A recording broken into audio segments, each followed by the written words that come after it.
हम लोग बात कर रहे थे आदेश 13 पे, और आदेश 13 के बारे में आपकी एक धारणा रहती है, आप उसे देखते ही नहीं।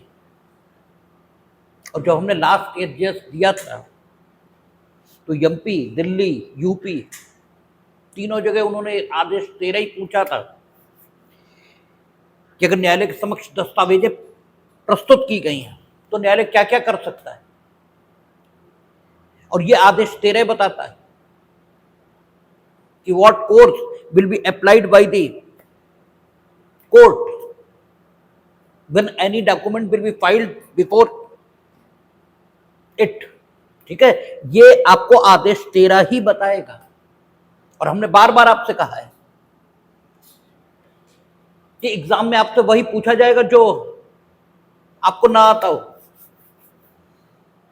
क्योंकि एग्जाम आपको सेलेक्ट करने के लिए नहीं हो रहा, एग्जाम आपको बाहर भगा देने के लिए हो रहा है। ये कॉम्पिटिटिव एग्जाम है, एकेडमिक एग्जाम नहीं है। एकेडमिक एग्जाम में आपके प्रति एक सहानुभूति की भावना ये होती कि चलिए कुछ भी लिख दिया पास कर दो। ये कॉम्पिटिटिव एग्जाम है, इसको कराया ही इसलिए जा रहा है क्योंकि एक अनार है और 100 बीमार है। किसको दिया जाए? वांट्स है 300 और एप्लीकेंट है 3 लाख। तो इसलिए हर चंद आपसे वो पूछेंगे जो आपको कतई ना आता हो। और इसीलिए जो नया ट्रेंड आया है उसमें सीपीसी इसकी धाराएं नहीं पूछ रहे, अब वो नियमों में ही बात करते हैं। ऐसे इंडियन कॉन्ट्रैक्ट एक्ट में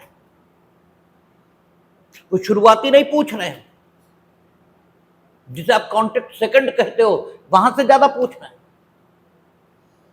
और हमारा तो मत हमेशा यही रहा कि जिसे कॉन्ट्रैक्ट सेकंड कहते हैं उसी से ज्यादा पूछा जाना चाहिए, क्योंकि ये सही है कि कॉन्ट्रैक्ट में धारा 1 से लेकर और 75 तक general principle of the contract दिए गए हैं। अर्थात संविदा कैसे होती है, किन सिद्धांतों पर होती है, कब कब उसे हुआ मान लिया जाए, ये सब वहां जरूर बताया है। लेकिन जिसे आप कॉन्ट्रैक्ट सेकंड कहते हो वही संविदा का रूप आपको दैनंदिन जिंदगी में रोज देखने को मिलता है, भले ही आपको पता ना हो कि whatever you are going to do, ठीक है, by which name that is known in the field of law. लेकिन इसके बावजूद, ठीक है, डिस्पाइट ऑफ दैट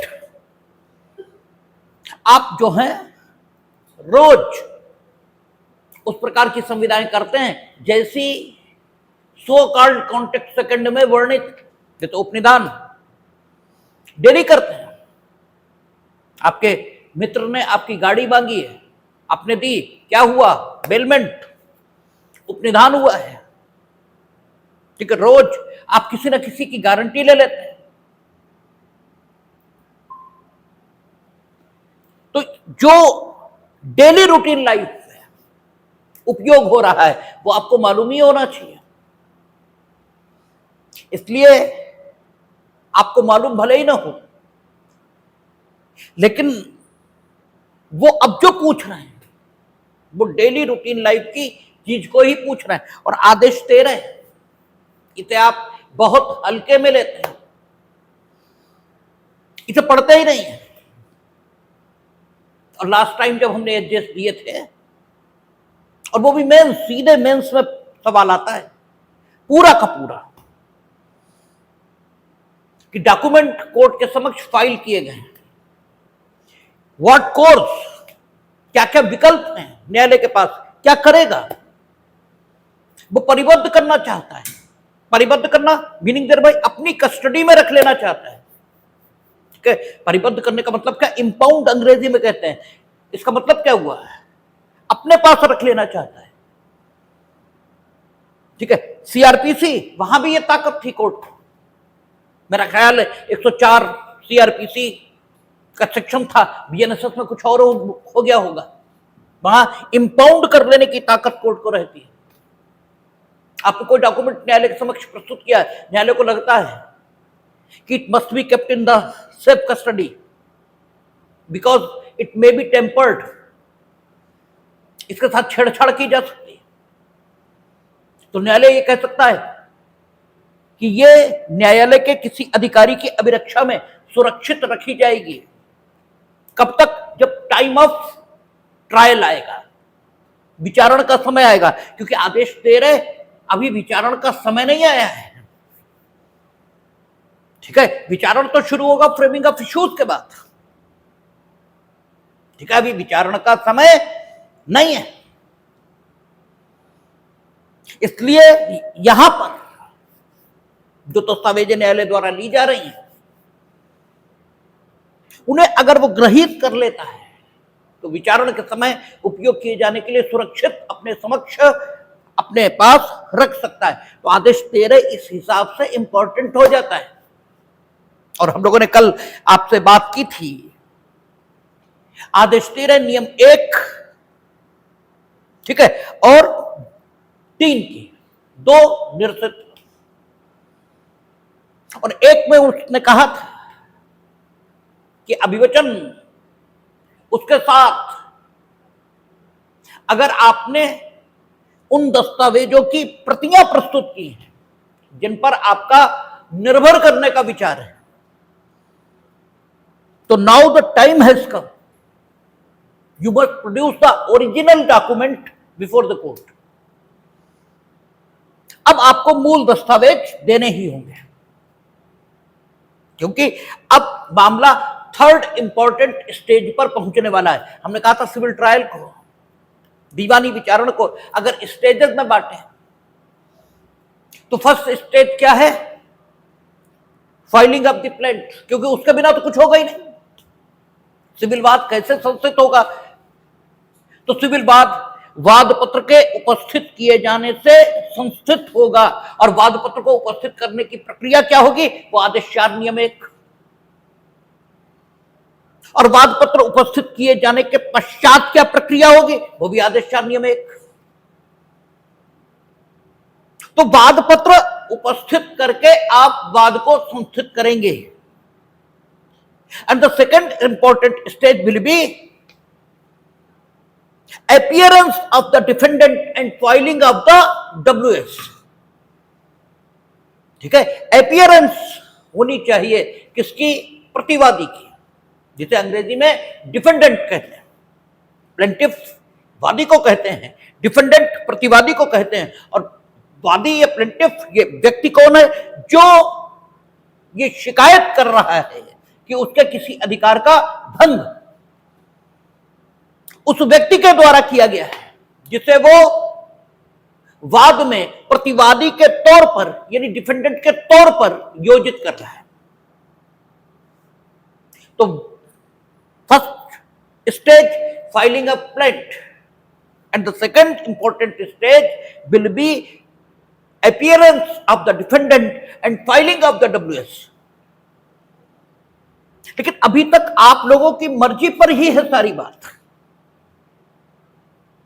और आदमी इतना ही अच्छा हो तो फिर किसी राज्य की अवधारणा की जरूरत ही नहीं। ठीक है, राज्य की अवधारणा क्यों हो? आदमी बहुत बेहतर है, सब काम अपने ठीक से कर लेता है, तो फिर राज्य की जरूरत क्या है? सब ठीक से कर ही लेंगे। लेकिन राज्य की जरूरत पड़ती है क्योंकि आदमी ठीक से नहीं करेगा। प्लेटो के शब्दों में कहें तो प्लेटो कहता है, हम लोगों ने जूरिस्प्रूडेंस में पढ़ा है कि एक तो आदमी बुद्धिहीन है, सारे बुद्धिमान नहीं, तो वो ये जानता नहीं कि उसे क्या करना चाहिए, और दूसरा वो स्वार्थी भी है। इसलिए अगर वो जान भी ले कि उसे क्या करना चाहिए, तब भी वो करता नहीं जो उसे करना चाहिए। इसलिए प्लेटो राजा की भूमिका ये देखता है, और वो कहता है एक राजा होना चाहिए जो लोगों की क्षमताओं को पहचान कर उन्हें यह बता सके कि भगवान ने तुम्हें क्या करने के लिए भेजा है, अर्थात तुम्हें क्या करना चाहिए, और अगर वे उस काम को न करें जो उन्हें करना चाहिए तो उनसे वैसा किया जाना प्राप्त कर ले। ठीक है, तो आदमी इतना बेहतर नहीं है। प्लांट फाइल करने की जो स्वतंत्रता है वो आपको दी गई, WS फाइल करने की पूर्ण स्वतंत्रता प्रतिवादी को दी गई, लेकिन इसके बाद भी यह हो सकता है कि दोनों ने मामले को इस कदर स्पष्ट न किया कि वे एक दूसरे के मामले की प्रकृति जान सके। ये कुछ महत्वपूर्ण बिंदुओं को अस्पष्ट छोड़ दिया, इसलिए परिप्रश्न, ठीक है, क्वेश्चनियर, आदेश 11 उसके माध्यम से स्पीडी डिस्पोजल हो तो स्वीकृत करने की अपेक्षा आदेश 12 में, ठीक है, ये सब कुछ हुआ। साथ ही साथ प्रश्नोत्तर कहां, आदेश 10 नियम 1 नियम 2, उसमें पार्टी से क्वेश्चंस न्यायालय पूछ सकता है। न्यायालय, आदेश 10 किसके लिए, न्यायालय और पक्षकार। आदेश 11 किसके लिए, पक्षकारों, इनके लिए, इनके बीच आर्बिट्रेटर, इनके बीच रेफरी की भूमिका में न्यायालय जरूर है कि आप दोनों एक दूसरे से सीधे प्रश्न नहीं करोगे, न्यायालय के माध्यम से करोगे, क्योंकि आप लोग वो पूछने लगोगे जो बताने के लिए वो बाध्य है ही नहीं, और अननेसेसरी समय बर्बाद करोगे। इसलिए वहां रेफरी की भूमिका में न्यायालय बीच में है, आप सीधे प्रश्न नहीं करेंगे। वही स्थिति आदेश 12 की है, ठीक है। और आदेश 11 में 3 स्थितियां हैं, परिप्रश्न, दस्तावेजों का प्रकटीकरण और दस्तावेजों का निरीक्षण, तीनों में न्यायालय बीच में। लेकिन आदेश 10 और पक्षकार सीधे आमने सामने हैं। न्यायालय को जरूरत है, पक्षकार एक दूसरे से कोई प्रश्न नहीं पूछना चाहते, पक्षकार एक दूसरे के दस्तावेजों का निरीक्षण नहीं करना चाहते, क्योंकि ऑलरेडी सब कुछ स्पष्ट है, ठीक है। तो आदेश 11 या 12 की जरूरत नहीं, लेकिन न्यायालय उसे भी हेल्पलेस नहीं होना चाहिए, तो आदेश 10 है। पक्षकारों ने जो कुछ कहा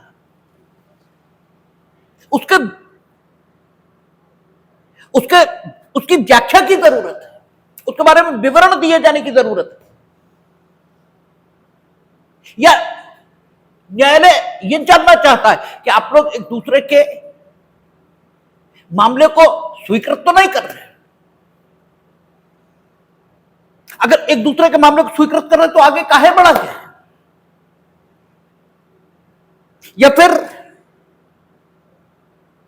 न्यायालय यह देखता है कि पक्षकारों के बीच समझौता हो सकता, तो न्यायालय समझौते के लिए आर्बिट्रेटर आदि के पास भेज सकता है। 10 1A 1B वो भी थे, ये सब कुछ होगा, ठीक है। और ये सब क्यों हो रहा है कि पॉइंट ऑफ डिफरेंसेस ये जाने जा सके पक्षकारों के बीच, आखिर पॉइंट ऑफ डिफरेंस है कहां, इश्यूज क्या है, पक्षकारों के बीच कहां पर झगड़ा है। तो framing of issues, that is the third stage, third important stage है, और थर्ड इंपॉर्टेंट स्टेज पर पहुंचने की यह तैयारी चल रही है, ठीक है ना। इसलिए आदेश 13 नियम 1 में उसने अपेक्षा की थी कि डॉक्यूमेंट्स जिन पर आपका निर्भर करने का विचार था, उनकी प्रतियां ये अगर आपने अपने अभिवचनों के साथ प्रस्तुत कर दी थी, तो अब आपको मूल ये प्रस्तुत करने होंगे, और अगर आपने मूल प्रस्तुत नहीं किए तो आगे न्यायालय की अनुमति के बिना उनको प्रस्तुत नहीं किया जा सकेगा। और हमने कल यह भी कहा था कि संदर्भों में बात को देखा जाता है। यहां मूल प्रस्तुत कराने की जो बात है वो इसलिए है ताकि टेम्परिंग न हो पाए और पक्षकार एक दूसरे के मामले को ठीक प्रकार से जान सके। इसलिए पक्षकारों को परेशान करना इन नियमों का उद्देश्य नहीं है। इसलिए अगर किसी पक्षकार के द्वारा मूल नहीं भी प्रस्तुत किया गया है और लेटर स्टेज पे ऐसा लगता है कि मूल अनडिस्प्यूटेड है, जेन्युइन है, तो उसको प्रस्तुत करने की अनुज्ञा देने में भी कोई बुराई नहीं है। ठीक है, इसीलिए आदेश 13 नियम 1 में सब प्रकार की शक्ति न्यायालय को देते हुए पक्षकारों से अपेक्षा की गई कि वे मूल दस्तावेज प्रस्तुत करें। ठीक है, और नियम 3 कहता था विसंगत या अग्राही दस्तावेजों का नामंजूर किया जाना। इस पर भी बात की थी कि डॉक्यूमेंट्स जो आपने प्रस्तुत किए हैं, if they are not relevant, ठीक है, वो सुसंगत नहीं है, विसंगत, सुसंगत है या नहीं, ये 6 से 55 एविडेंस एक्ट उसके मुताबिक देखेंगे। क्या वे प्रसंग हेतु परिणाम जो इश्यूज के हैं उनका वर्णन कर रहा है, कोई स्वीकृति है उसमें। ठीक है, 6 से 55 तक जो स्थिति दी गई उसके मुताबिक अगर वे सुसंगत होंगे तो उन्हें ग्राह्य करेंगे, अदरवाइज ग्राह्य करने का कोई मतलब ही नहीं, वे विसंगत। ठीक है, या दस्तावेज सुसंगत है किंतु अग्राह्य है। जब एविडेंस एक्ट हम लोगों ने पढ़ा था तो हम लोगों ने देखा था, बात आई थी कि सुसंगति और ग्राह्यता, relevancy and admissibility both are different thing. दस्तावेज सुसंगत हो सकता है, दस्तावेज सुसंगत हो सकता है किंतु अग्राह्य ये हो, और दस्तावेज ग्राह्य हो किंतु विसंगत हो, ऐसा भी हो सकता है। ठीक है, तो जरूरी नहीं है कि सुसंगत जो है वो ग्राह्य भी हो, और यह भी जरूरी नहीं है कि जो ग्राह्य है वो सुसंगत भी हो, ये बिल्कुल जरूरी नहीं। सुसंगति और ग्राह्यता के बीच आवश्यक संबंध नहीं है। सुसंगत कौन सी चीजें होती हैं वो एविडेंस एक्ट में 6 से 55 तक बताया, और ग्राह्य वे चीजें भी हैं जो प्रतिपरीक्षा में पूछे जाने वाले जो प्रश्न हैं, ठीक है, उनको स्पष्ट करते हैं। जीवन में आपकी स्थिति क्या है, तुम चोर हो क्योंकि 20 बार दंडित हो चुके हो, ठीक है, तो तुम्हारा जो पूर्व दोष सिद्धि का साक्ष्य, ठीक है, जो तुम्हारी पूर्व दोष सिद्धि है, हालांकि वो सेक्शन 14 में सुसंगत भी है। ठीक है, वहां तो जो पुराना एविडेंस एक्ट है उसकी सेक्शन 14 में मन की दशा को दर्शित करना यदि आपका आशय है तो पूर्व दोष सिद्धि सुसंगत है इस मन के आशय को दर्शित करने के लिए कि तुम अमुक अपराध को करने का आशय रखते थे। ठीक है, क्योंकि पहले भी करते आए। ठीक है, तो ये एप्रोप्रिएट उदाहरण नहीं है, लेकिन दस्तावेज ऐसे हो सकते हैं जो सुसंगत न हो किंतु ग्राह्य हो। ठीक है, एक दस्तावेज है, ठीक है, जिसमें आपकी जीवन में स्थिति है उसका वर्णन है, तो वो सुसंगत नहीं है किंतु ग्राह्य है।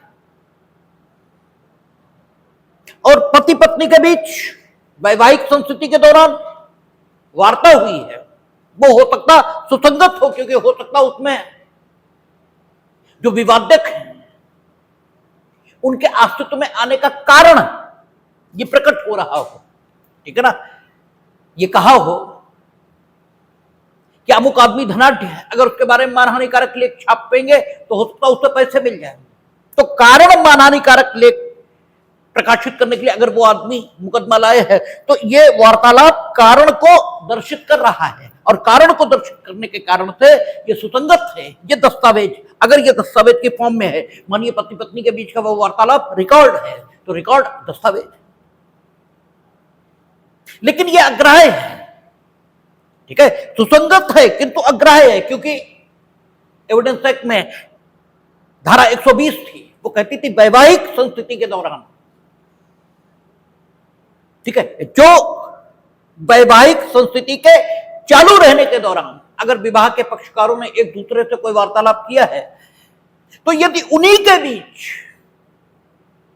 कोई मुकदमा हो और वो मुकदमा भी वैवाहिक अनुतोषों को प्राप्त करने के लिए हो, तब बात अलग है। अदरवाइज किसी मुकदमे में उसका साक्ष्य नहीं दिया जा सकता, ठीक है ना। तो वो सुसंगत है किंतु अग्राह्य है।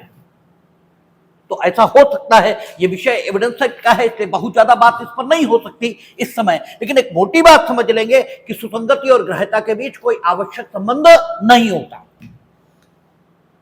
चीजें सुसंगत हो सकती हैं किंतु अग्राह्य हो सकती हैं, चीजें अग्राह्य हो ठीक है, चीजें विसंगत हो सकती हैं किंतु ग्राह्य हो सकती हैं। तो इसीलिए यहां कह रहा है विसंगत या अग्राही दस्तावेज, यानी विसंगत किंतु ग्राह्य है तो नहीं, ठीक है, या अग्राह्य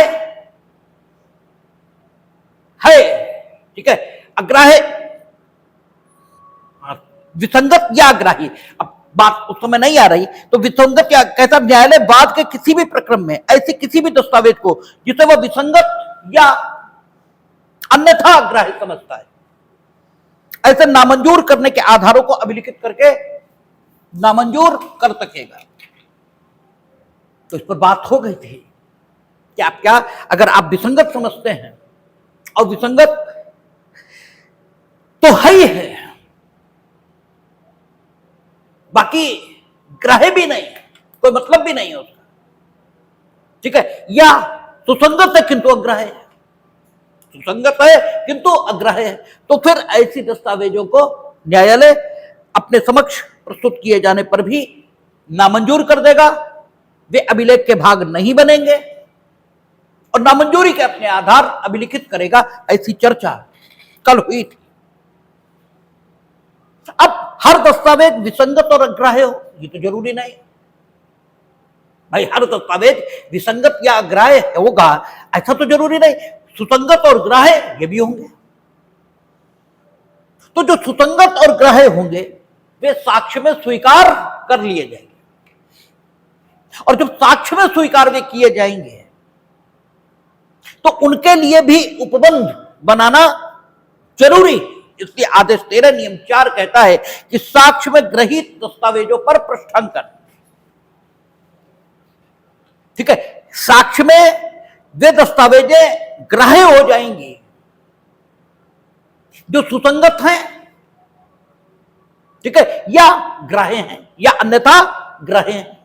वे सारी दस्तावेजें साक्ष्य में स्वीकार हो जाएंगी। ये कहां लिखा है? ये नियम 3 में ही लिखा है, ठीक है, ये नियम 3 में ही लिखा है, क्योंकि कानून में दोनों तरीके से पढ़ा जाता है, जो लिखा है उसे भी पढ़ते हैं और जो लिखे का मतलब हो सकता है उसे भी पढ़ा जाता है। तो जब वो ये कह रहा है कि विसंगत या अन्यथा अग्राह्य दस्तावेज नामंजूर कर दी जाएगी, इसका मतलब यह है कि वो ये भी कह रहा है कि सुसंगत या अन्यथा ग्राह्य दस्तावेज ग्रहण कर ली जाएगी, ये भी कह रहा है, ठीक है ना। कानून में दोनों तरीके से पढ़ते हैं। हम बार बार उदाहरण देते हैं कि अनुच्छेद 21 कहता है कि प्राण एवं दैहिक स्वतंत्रता का हनन विधि द्वारा स्थापित प्रक्रिया के बिना नहीं किया जाएगा। इसका मतलब यह हुआ कि प्राण और दैहिक स्वतंत्रता का हनन विधि द्वारा स्थापित प्रक्रिया से किया जाएगा। 20 लोगों को फांसी हो गई और 20 लोग रोज जेल जाते हैं,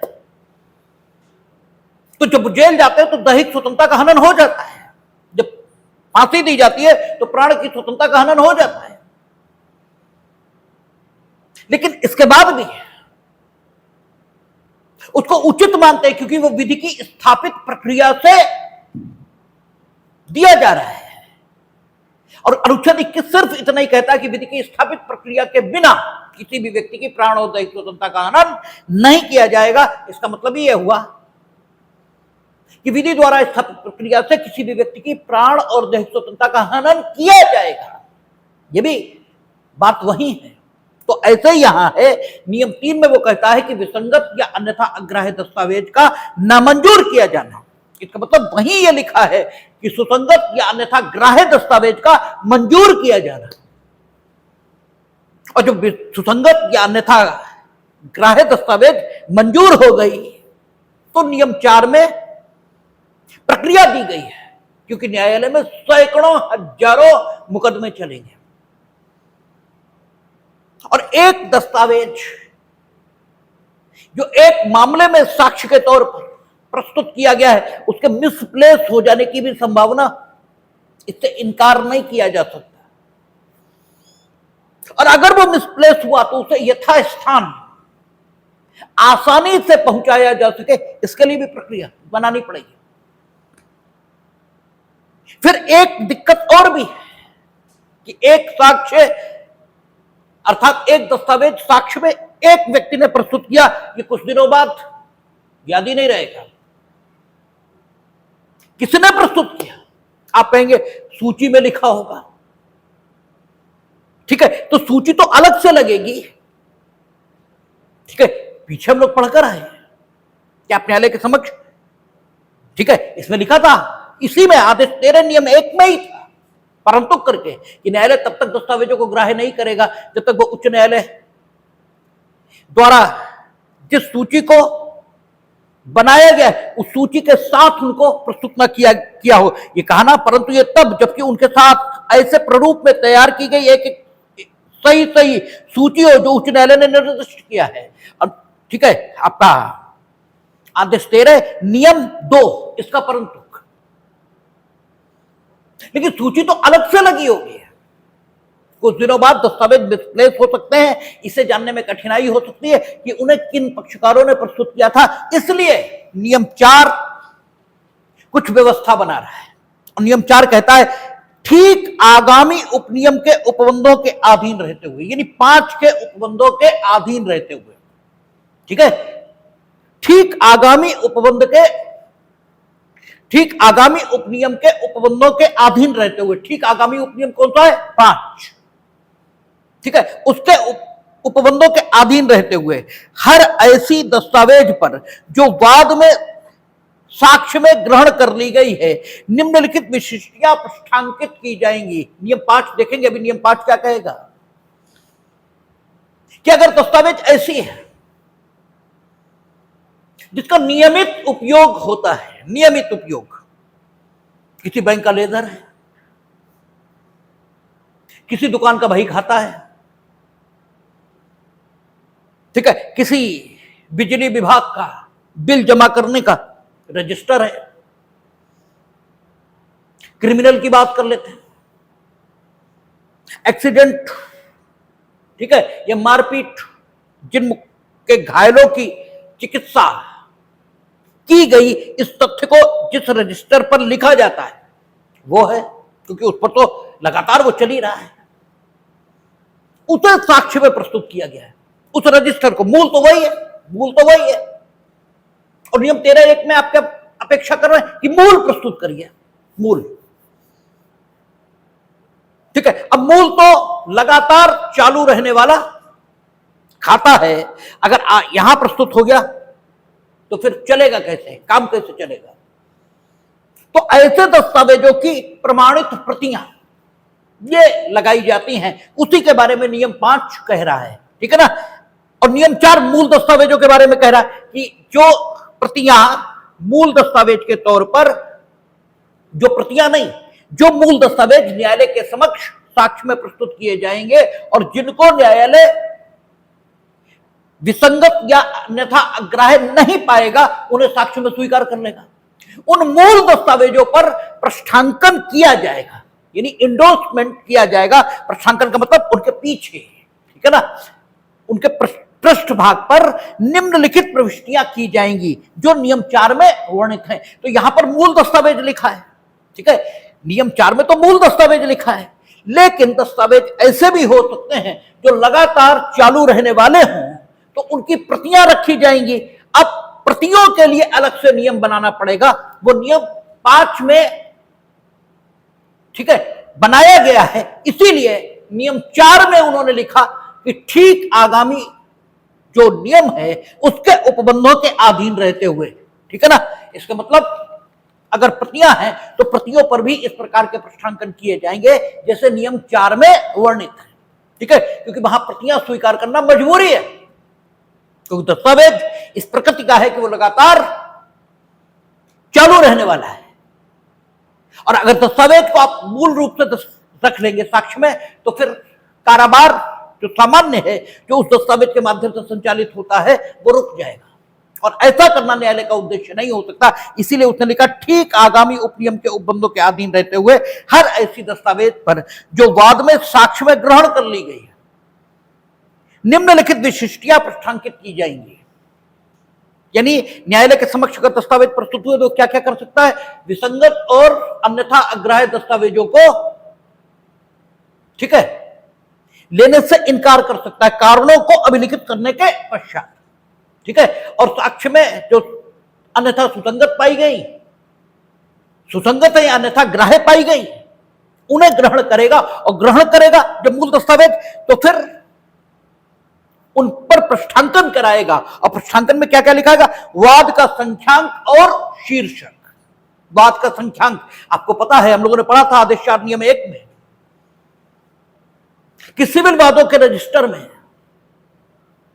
आपके द्वारा प्रस्तुत वाद पत्र को उचित संख्यांक पर दर्ज किया जाएगा।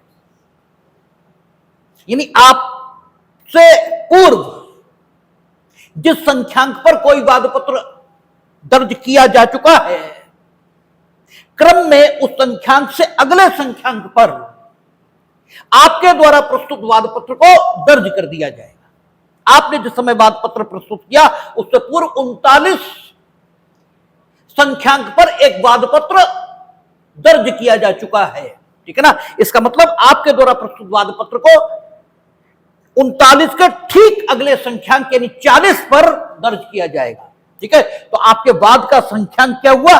40, ठीक है। और जिसे कचहरी की भाषा में ओरिजिनल सूट नंबर या मूल वाद संख्या कहते हैं, ठीक है ना। मूल वाद संख्या वो वाद का संख्यांक है। तो वाद का संख्यांक आप, ठीक है, आपके नहीं, न्यायालय है आपके द्वारा प्रस्तुत किए गए दस्तावेज के पृष्ठ भाग पर अंकित कराएगा। और वाद का शीर्षक कहते हैं फला बनाम फला, ये वाद का शीर्षक होता है। श्याम सुंदर बनाम, ठीक है, घनश्याम, तो ये वाद का शीर्षक हुआ, ताकि अगर कभी दस्तावेज खो भी जाए तो उस पर ओरिजिनल सूट नंबर होगा, ठीक है ना, उस पर वाद का शीर्षक लिखा होगा, तो आसानी से ढूंढ जाए। वाद का शीर्षक एक जैसे नाम 50 लोगों के हो सकते हैं, इसलिए वाद का संख्यांक जरूर लिखा जाएगा। वाद का संख्यांक और शीर्षक, दस्तावेज को पेश करने वाले व्यक्ति का नाम, क्योंकि यह भी पता लगे ना, प्रस्तुत किया तुमने, पढ़ लिया हमने इनके पक्ष से, ठीक है, प्रस्तुत किया तुमने, पढ़ लिया हमने इनके पक्ष से। आगे भी देखेंगे। During the pendency of suit, पक्षकारों को दस्तावेजों की जरूरत हो सकती है। इस मकान के बारे में हमने सूट फाइल किया, सारे दस्तावेज हमें मूल रूप से देने पड़ेंगे, यानी इस मकान का जो बैनामा होगा वो मूल रूप से हमें प्रस्तुत करना होगा। अब during the pendency of suit हमें बैनामे की जरूरत हो गई किसी और काम से, तो हमें बैनामा अपना लेने की सुविधा आदेश 13 में ही है, मिल जाएगा वापस, ठीक है। सर्टिफाइड कॉपी हम बैनामे की जगह पर रखेंगे और मूल बैनामा हमारा हमें मिल जाएगा। अब ऐसा ना हो कि हमने प्रस्तुत किया दस्तावेज और निकलवा तुम ले गए, ठीक है ना, निकलवा आप ले गए, क्योंकि पता ही नहीं किसने प्रस्तुत किया है, ठीक है ना। तुमने सर्टिफाइड कॉपी उसकी रख दी और कहा ये तो हमने प्रस्तुत किया और लेके चले गए। और जब मामले का फाइनल डिस्पोजल हो जाएगा तब तो सारे पक्षकारों के सारे ओरिजिनल डॉक्यूमेंट वापस ही होंगे, तो ऐसा ना हो तुम्हें देना, तुम्हें देना। हालांकि बाद में हो सकता मिल भी जाए, लेकिन परेशानी तो हो जाएगी। इसीलिए यहां पर कहता है दस्तावेज को पेश करने वाले व्यक्ति का नाम, वह तारीख जिसको पेश किया गया दस्तावेज, और इस प्रकार ग्रहण किए जा चुकने का कथन, यह भी होना चाहिए। ठीक है, उस दस्तावेज पर यह लिखा होना चाहिए कि इसे सुसंगत या अन्यथा ग्राह्य होने के कारण ग्राह्य न्यायालय द्वारा किया जा चुका है। नहीं तो तुम 25 और डॉक्यूमेंट लाकर न्यायालय की फाइल में रख दोगे। ठीक है, तो अगर रखोगे, ठीक है, तो पता लग जाएगा उस पर, ये तो लिखा नहीं होगा कि ग्रहण किया जा चुका है। जिस पर ग्रहण किया जा चुका है उस पर लिखा होगा। ठीक है ना, तो ये चीजें पता लग सकेंगी सुविधा पूर्वक कि कौन से दस्तावेज ग्राह्य हो चुके हैं। ठीक है, तो ये 4 बातें दस्तावेज के मुख्य पृष्ठ पर नहीं, मुख्य पृष्ठ पर नहीं, पृष्ठभाग पर, यानी किताब का मुख्य पृष्ठ ये है और पृष्ठभाग ये। ठीक है ना, तो पृष्ठभाग पर लिखी जाएगी। अच्छा, और पृष्ठांकन न्यायाधीश द्वारा हस्ताक्षरित या आद्यक्षरित किया जाएगा। आद्यक्षरित इनिशियल जिसे अंग्रेजी में कहते हो, जो जिसे चिड़िया बैठालना तुम आम भाषा में कहते हो, या तो पूर्ण हस्ताक्षरित या आद्यक्षरित, ऐसे किया जाएगा। जहां इस प्रकार ग्रहित दस्तावेज किसी बही, लेखा या अभिलेख में की प्रविष्टि है। ठीक है, क्या है इस प्रकार ग्रहित दस्तावेज, यानी जो मूल दस्तावेज, ठीक है, जिसे ग्राह्य किया है, उसके किसी बही, लेखा या अभिलेख में की प्रविष्टि है और ठीक आगामी नियम के अधीन मूल प्रति के स्थान में उसकी एक प्रति रख दी गई है। पूर्वक विशिष्टियों का पृष्ठांकन उस प्रति पर किया जाएगा और उस पर का पृष्ठांकन न्यायाधीश द्वारा हस्ताक्षरित और आद्यक्षरित किया जाएगा। ऊपर तो सब कुछ दिया है, किसके बारे में? मूल के बारे में, मूल के बारे में। अब आप निर्भर करना चाहते हैं किसी दस्तावेज में की गई ऐसी प्रविष्टि पर। ठीक है, आपका जो मुकदमा है वो किसी दस्तावेज में की गई ऐसी प्रविष्टि पर आधारित है जो दस्तावेज कैसा है? लगातार चालू रहने वाला है, लगातार चालू रहने वाला है। आपका मुकदमा किसी दस्तावेज में की गई ऐसी प्रविष्टि पर आधारित है। आपका कहना है बैंक में 2 लाख रुपए हमारे जमा थे। ठीक है, बैंक के लेजर में जो 5 लाख रुपए की प्रविष्टि है आपके नाम से की गई है, उस पर आधारित है आपका मुकदमा। ठीक है, तो ऐसा, हालांकि बैंक के लेजर का उदाहरण हम गलत दे रहे हैं क्योंकि बैंक का लेजर तो तुम्हें कभी मिलेगा ही नहीं, लेकिन जस्ट टू अंडरस्टैंड, हमारे पास कोई एप्रोप्रिएट उदाहरण नहीं आ रहा है। आपका जो मुकदमा है वो किसी ऐसे दस्तावेज में की गई ऐसी प्रविष्टि पर आधारित है जो दस्तावेज लगातार चालू रहने वाला है, या किसी दुकान का बही खाता है। ठीक है, तो मूल दस्तावेज तो आप न्यायालय में प्रस्तुत नहीं करेंगे। क्या करेंगे? ठीक आगामी उपनियम के अधीन उसकी प्रति, ठीक है ना, वो अभिलेख में, जो न्यायालय का अभिलेख है, यानी जो मुकदमा चलने के लिए जो मुकदमा आपने दायर किया उसके साथ उस दस्तावेज की प्रति यह प्रस्तुत की जाएगी ठीक आगामी उपनियम के अधीन, यानी नियम 5 के अधीन। तो अगर नियम 4 उपनियम 2 नहीं होगा तो इस प्रति पर वो प्रविष्टियां जो मूल दस्तावेज पर नियम 4 उपनियम 1 के अधीन की जाएंगी वो इस प्रविष्टि पर कैसे होंगी? ठीक है ना, क्योंकि कानून में जो नहीं दिया गया वो हो नहीं सकता। ठीक है ना, इसलिए उन्होंने कहा कि ठीक आगामी उपनियम के अधीन अगर किसी मूल दस्तावेज की प्रति ली गई है, इसलिए क्योंकि आपका दावा मूल दस्तावेज की किसी प्रविष्टि पर आधारित है, तो फिर उस प्रविष्टि पर भी नियम 4 उपनियम 1 में बताई गई जो इंडोर्समेंट है, ठीक है, उसमें जो बताई गई बातें हैं वो लिख दी जाएंगी। ठीक है, ये आपका नियम 4 उपनियम 2 कहता है। अब 5 कहता है वहां तक के सिवाय जहां की बैंकर बही साक्ष्य अधिनियम 1891 द्वारा अन्यथा उपबंधित है।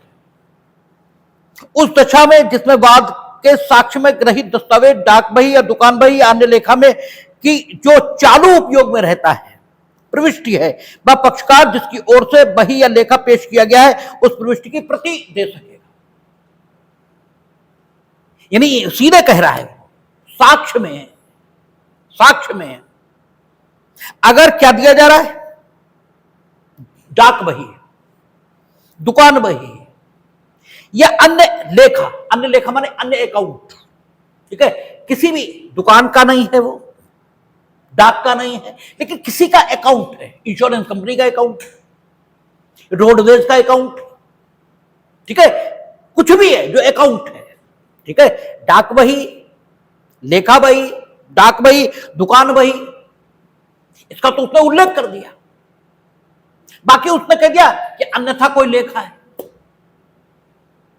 उसको आपने न्यायालय के समक्ष प्रस्तुत किया, क्योंकि उसकी प्रविष्टि उस पर आधारित है आपका मामला, मूल रूप से आपने प्रस्तुत किया। लेकिन अगर ये ग्रहण कर ली जाए, ये मूल दस्तावेज ही ग्रहण कर लिया जाए, ठीक है, यही मूल दस्तावेज ग्रहण हो जाए, तो आपका काम चलना बंद हो जाएगा। इसलिए नियम 5 उपनियम 1 में सुविधा उन्होंने दी है, तो कहता है जो चालू उपयोग में रहता प्रविष्टि है, तो वह पक्षकार जिसकी ओर से वह बही या लेखा पेश किया गया है उस प्रविष्टि की प्रति दे सकेगा, उसकी कॉपी आप दे सकेंगे। लेकिन अगर आपका बैंक कार्ड बही साक्ष्य अधिनियम 1891 उसमें कुछ अलग लिखा हुआ है, ठीक है, तो अलग जो लिखा है वो प्रभावी हो जाएगा। अगर अलग कुछ नहीं लिखा है तो फिर क्या होगा? अच्छा, बैंकर बही साक्ष्य अधिनियम वो किसके बारे में कहेगा? बैंकरों के जो खाते हैं उनके लिए कहेगा, ठीक है ना। तो उनके बैंकरों के खातों को लागू होने वाली विधि में यदि अन्यथा कुछ लिखा है तो वो लागू होगा।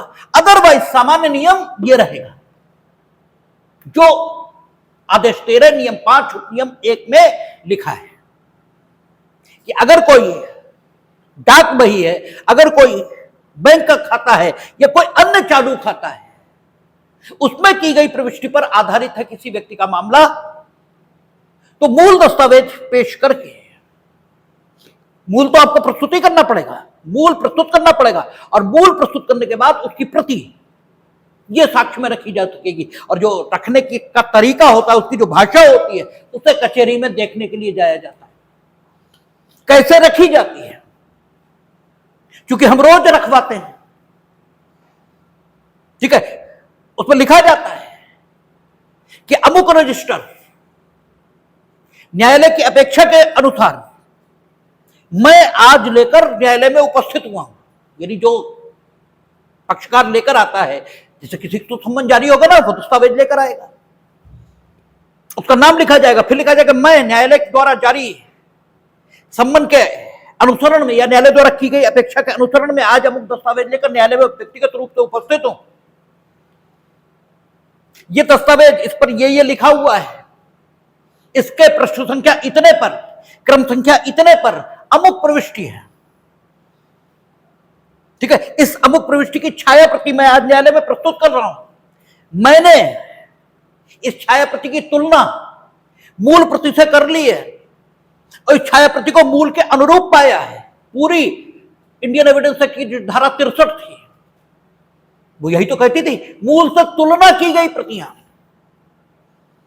ठीक है, या मूल से तुलना कर ली गई प्रतिलिपियां, ठीक है, या कहता था वो यांत्रिक प्रक्रिया से तैयार की गई प्रतियां, ठीक है, जो प्रतियों की शुद्धता को स्वयं सुनिश्चित करते, वही तो सेकेंडरी एविडेंस के रूप में ग्राह्य होंगी।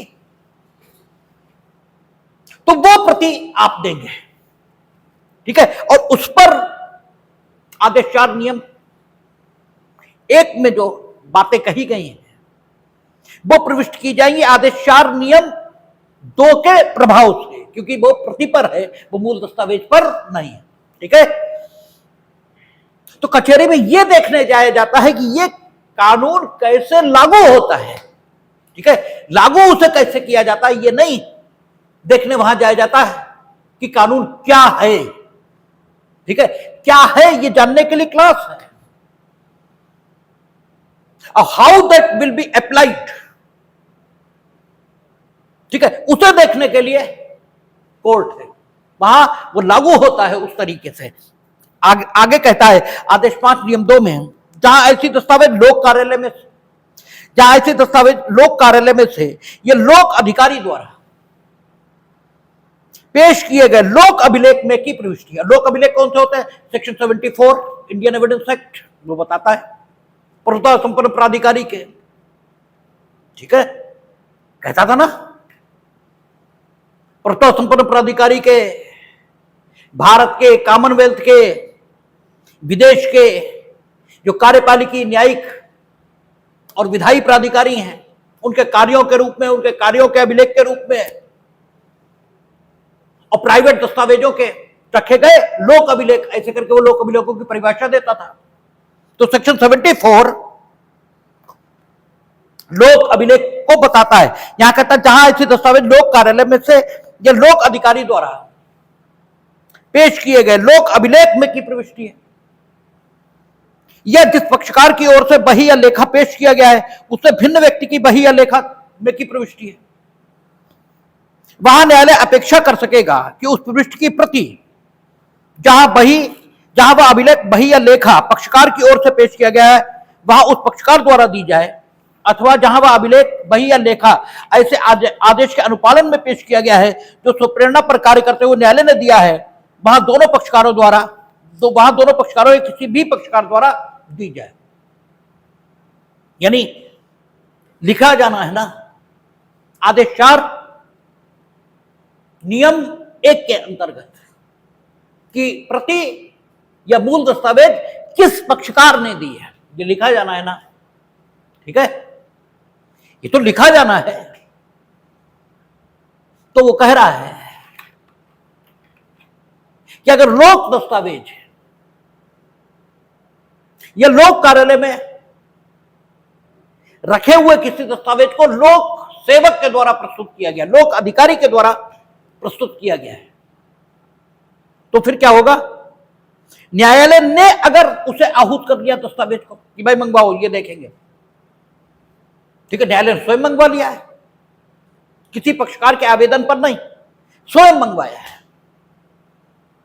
जैसे सेक्शन 91 सीआरपीसी और वर्तमान में सेक्शन 94 बीएनएसएस, उसमें न्यायालय को ताकत है कि न्यायालय किसी भी दस्तावेज को आहूत कर सकता है यदि उसे किसी दस्तावेज की जांच, विचारण, अन्वेषण या किसी अन्य प्रक्रिया में जरूरत है, किसी अन्य प्रोसीडिंग में जरूरत है।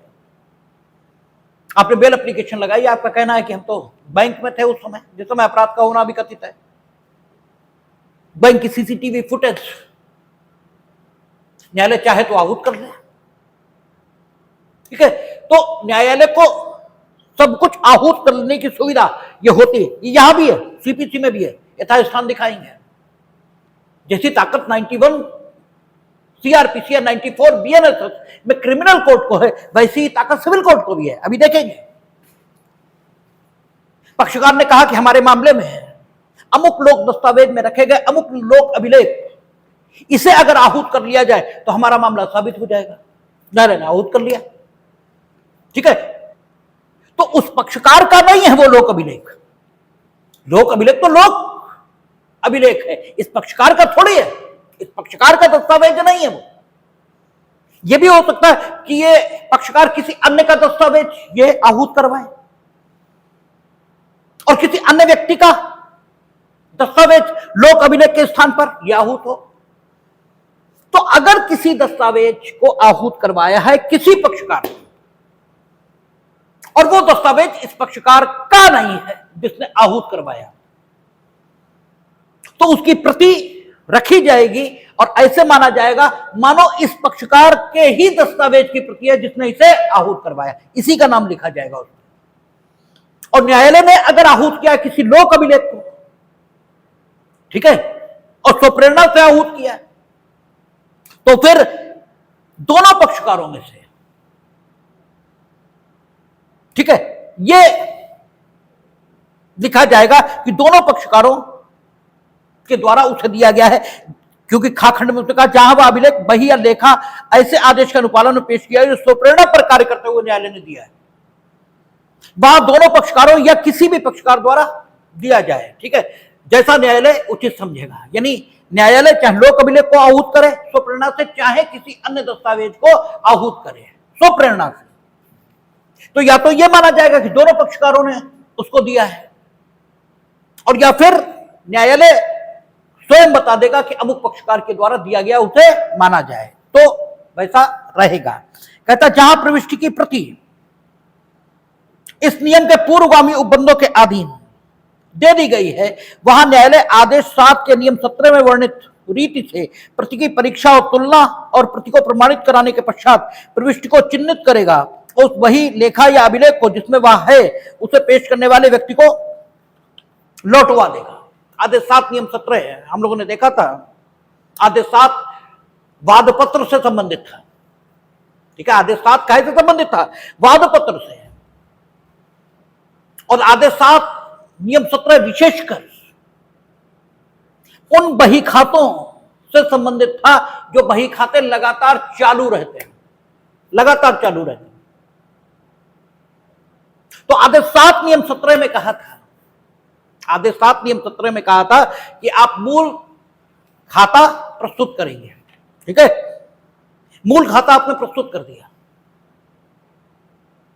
इस समय, उस समय तो शायद प्रति प्रस्तुत करने से ही काम चल जाता था, इस समय आपको मूल प्रस्तुत करना पड़ेगा। 1 मिनट आदेश 7 देख लेते हैं क्या कहता है।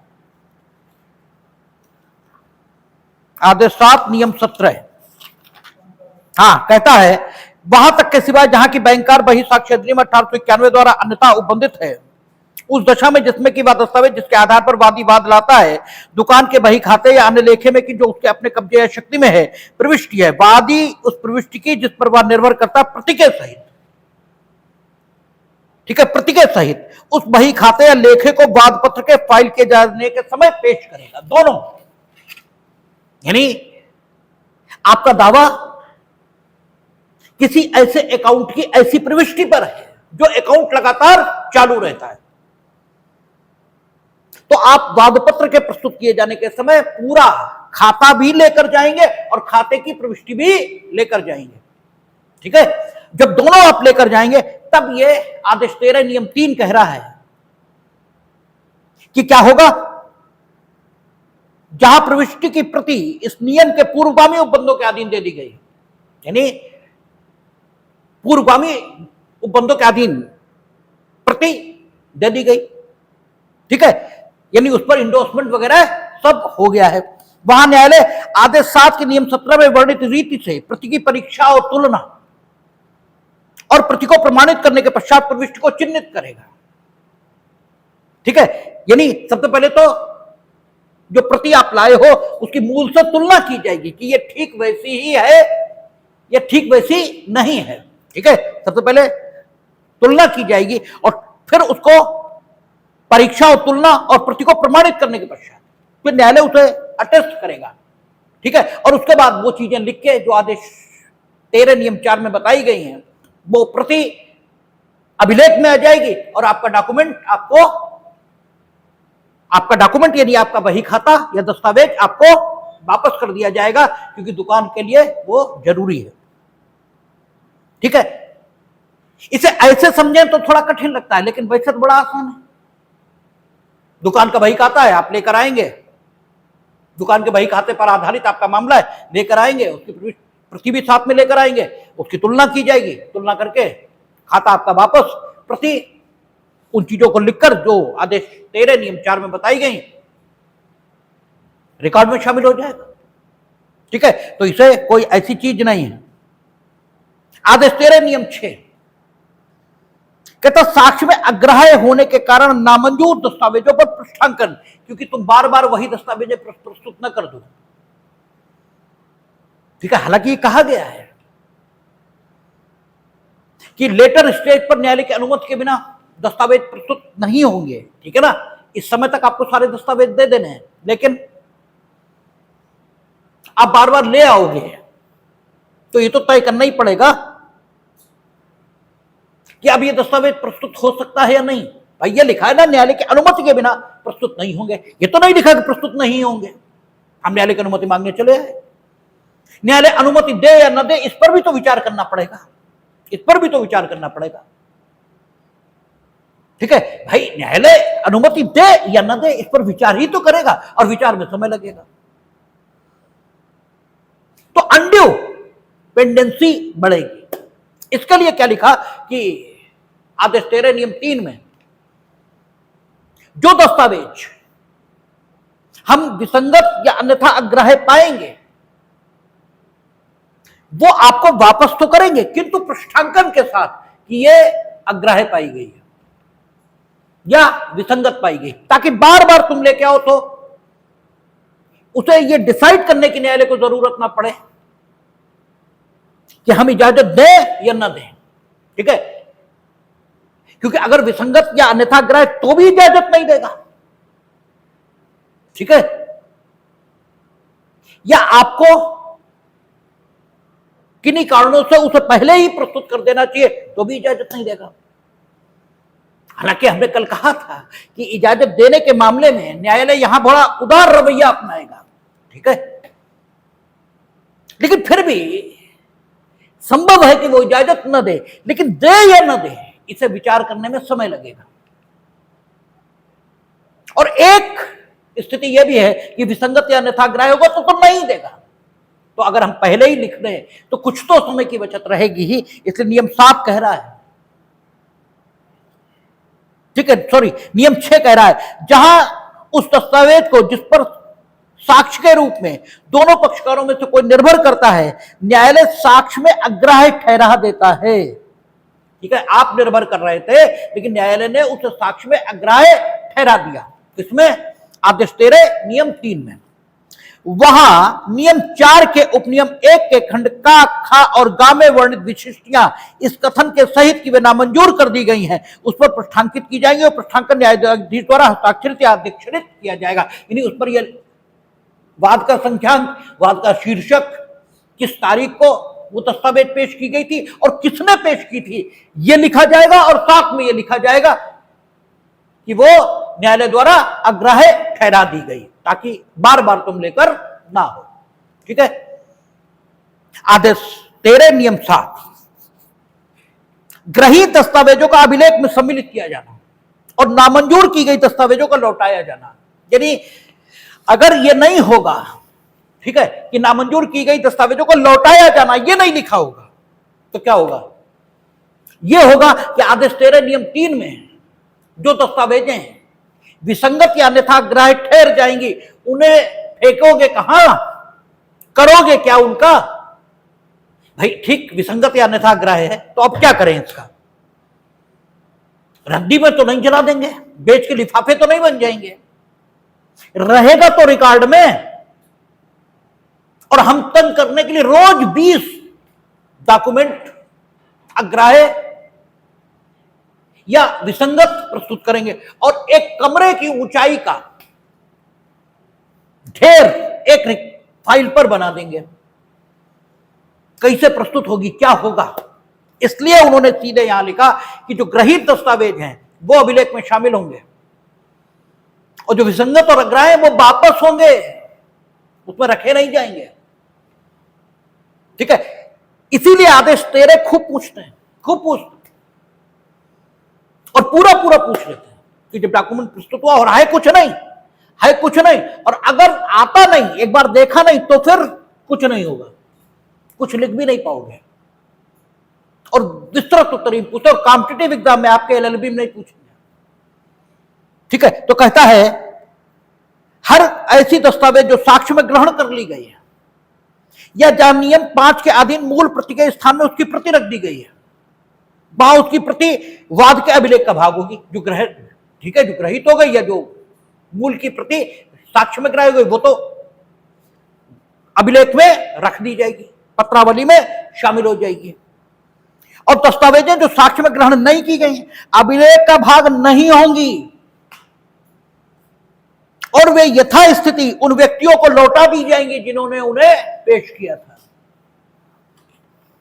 ठीक है, उन्हें लौटाई जाएंगी। और न्यायालय सबसे इंपॉर्टेंट ये है, 8।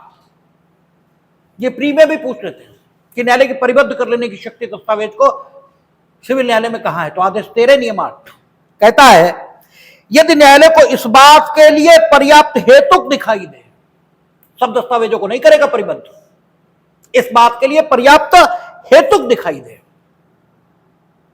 तो वह किसी बाद में अपने समक्ष पेश की गई किसी भी दस्तावेज को, whether that is electronic evidence और डॉक्यूमेंट्री, कुछ भी हो, अपने समक्ष पेश की गई किसी भी दस्तावेज या बही के इस आदेश के नियम 5 या 7 में या आदेश 7 के नियम 17 में किसी बात के होते हुए भी, यानी आपका वो ऐसी बैंक, ऐसा अकाउंट है या ऐसा लेखा है जो बैंक का लेखा है या दुकान का लेखा है, इससे भी कोई मतलब नहीं। क्योंकि हमने कहा ना, जैसे भगवान के बारे में नहीं मान सकते वो कुछ गलत करेंगे, ऐसे न्यायालय के बारे में नहीं मान सकते कि वो कुछ गलत करेंगे।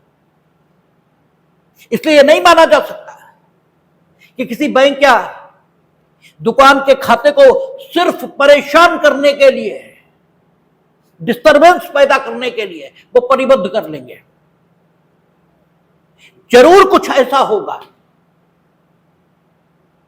जो उस परेशानी से ज्यादा महत्वपूर्ण होगा, जो परेशानी होगी उस खाते के न होने से, ठीक है, संबंधित व्यक्तियों के पास, ठीक है, उससे ज्यादा बड़ी परेशानी खड़ी हो सकती होगी अगर उस विवाद का समाधान उचित रूप से न हो। जब ऐसी स्थितियां होंगी तभी वो बैंक आदि के खाते को परिबद्ध करेंगे, अन्यथा नहीं ही करेंगे।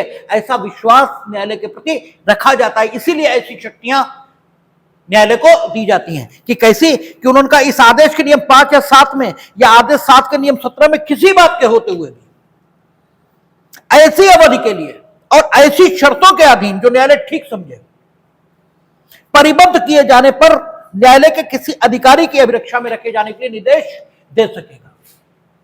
लेकिन न्यायालय की शक्ति पर कोई प्रतिबंध नहीं, वे किसी भी डॉक्यूमेंट को, चाहे वो नियम 5 या नियम 7 में कुछ भी लिखा हो या आदेश 7 के नियम 17 में कुछ भी लिखा हो, यानी अकाउंट जो चालू रहने वाले हैं उनको भी, उनके सहित किसी भी दस्तावेज को, इफ दे फाइंड सफिशिएंट काज, अगर उन्हें लगता है कि उचित होगा परिबद्ध कर लिया जाए, तो फिर क्या करेंगे, वो परिबद्ध कर लेंगे। और जो परिबद्ध करेंगे, अंग्रेजी में इंपाउंड करना कहते हैं, तब क्या होगा, वो आदेश देंगे कि न्यायालय के किसी अधिकारी की अभिरक्षा में उचित रूप से उसे रखा जाए और ऐसी शर्तों के अधीन रखा जाए जैसी शर्तें लगाना वो उचित समझे। ठीक है, तो ये उनकी परिबद्ध कर लेने की शक्ति है और ये उन्हें सीआरपीसी में भी प्राप्त है, यानी उन्हें, यानी दंड न्यायालय को। पहले सीआरपीसी की धारा 104 थी, अब बीएनएसएस में कुछ और हो गई होगी। तो ये आपका 8। अब प्रतियों का वापस किया जाना, ये सेपरेट पूछा जाता है, ठीक है। हाँ, आगे आदेश 13 नियम 10, आदेश 13 नियम 10, ये वैसी ताकत है जैसे 91 सीआरपीसी और 94 बीएनएसएस में दंड न्यायालय को प्राप्त है। कहता न्यायालय स्वयं अपने अभिलेखों में से या अन्य न्यायालयों के अभिलेखों में से कागज मंगा सकेगा, वैसे ही आगे, ठीक है ना। तो ये 9 और 10 इस पर कल बात करेंगे, देखेंगे।